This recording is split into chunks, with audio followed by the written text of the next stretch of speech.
جب میں 12-13 سال کی تھی، جب میرے پیریڈ شروع ہوئے پہلی بار، تو میں گھبرا گئی کہ میرے ساتھ ہو کیا رہا ہے. And suddenly I realized my mother and father have thrown a party, and not only that, people are coming there and giving gifts. کہتے پھر مجھے پتا چلا کہ پیریڈز ہونا کتنی اچھی بات ہے. You get menstrual cycles. جب وہ پوچھتے حیض کے بارے میں تو اللہ تعالیٰ فرماتے کہ حیض کے حالت میں آپ ان کے پاس مت جاؤ. During menstrual cycle do not approach them. کیوں؟ کیونکہ حیض کے حالت میں جب خون بہتا ہے، آج کی میڈیکل سائنس کہتی ہے کہ چانسز ہے جب آپ ان کے پاس جائیں گے اس حالت میں تو عورتوں کو تکلیف ہوگی.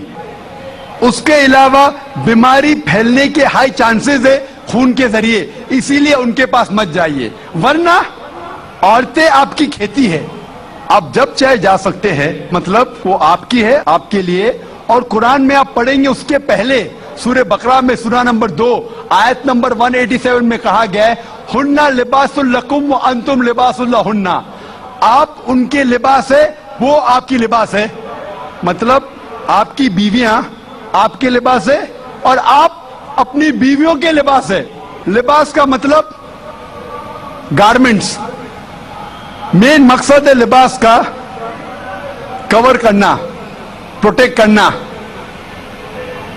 چھپانا، بیوٹیفائی کرنا. یہ کام ہے میاں بیوی کا. تو یہ آیت میں جو کہا گیا ہے menstrual cycle don't approach them and they are your tilth, treat them as you can. اور اس کے اور کئی معنی ہیں جو medically we can prove. a land جب ہل چلاتے ہیں تو ہل چلانے کے لیے آپ کو پتا ہے کہ بیل کے پیچھے ایک سخت چیز ہوتی ہے، لکڑی. اس طریقے سے آپ there are various different meaning that be careful. جو زمین رہتی ہے it is very soft, the soil is soft. سنبھال کے آپ ٹریٹ کیجئے، سنبھال کے ان کے پاس اپروچ کیجئے. تو کئی معنی ہیں، کئی تفسیر ہے تاکہ آپ عورتوں کو خیال رکھیں اور ان کے ساتھ اچھے طور طریقے سے پیش آئیے. hope that answers the question. Assalamu alaikum. I'm Divya Sharma. My question is from Surah 2 Baqarah and verse 223. Can you please explain me these lines? Your women are your tilth to cultivate, so go to your tilth as you will and send good deeds before you for your souls and fear Allah. Know that you will one day meet Him. Can you please explain me this? بہن نے سوال پوچھا ہے سورہ بقرہ کی سورہ number 2 آیت number 223، جس میں بہن نے پوچھا کہ women are your tilth, treat them like your tilth.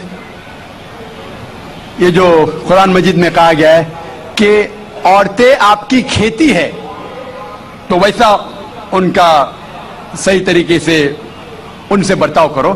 یہ آیت کے بارے میں آپ دیکھیں گے 222 پڑھیں گے. اس کا پہلے آیت پڑھنا امپورٹنٹ ہے. when they ask the concerning menstrual cycles, جب وہ پوچھتے حیض کے بارے میں تو اللہ تعالیٰ فرماتے کہ حیض کے حالت میں آپ ان کے پاس مت جاؤ. During menstrual cycle do not approach them. کیوں؟ کیونکہ حیض کے حالت میں جب خون بہتا ہے، آج کی میڈیکل سائنس کہتی ہے کہ چانسز ہے جب آپ ان کے پاس جائیں گے اس حالت میں تو عورتوں کو تکلیف ہوگی. اس کے علاوہ بیماری پھیلنے کے ہائی چانسز ہے خون کے ذریعے، اسی لیے ان کے پاس مت جائیے. ورنہ عورتیں آپ کی کھیتی ہے، آپ جب چاہے جا سکتے ہیں، مطلب وہ آپ کی ہے، آپ کے لیے. اور قرآن میں آپ پڑھیں گے اس کے پہلے سورہ بقرہ میں سورہ نمبر 2 آیت نمبر 187 میں کہا گیا ہے ہن لباس لکم وانتم لباس لہن. آپ ان کے لباس ہے، وہ آپ کی لباس ہے.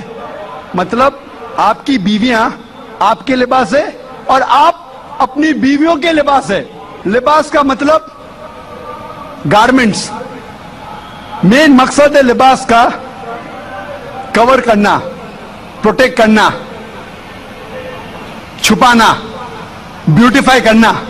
یہ کام ہے میاں بیوی کا. تو یہ آیت میں جو کہا گیا ہے menstrual cycle don't approach them and they are your tilth, treat them as you can. اور اس کے اور کئی معنی ہیں جو medically we can prove. a land جب ہل چلاتے ہیں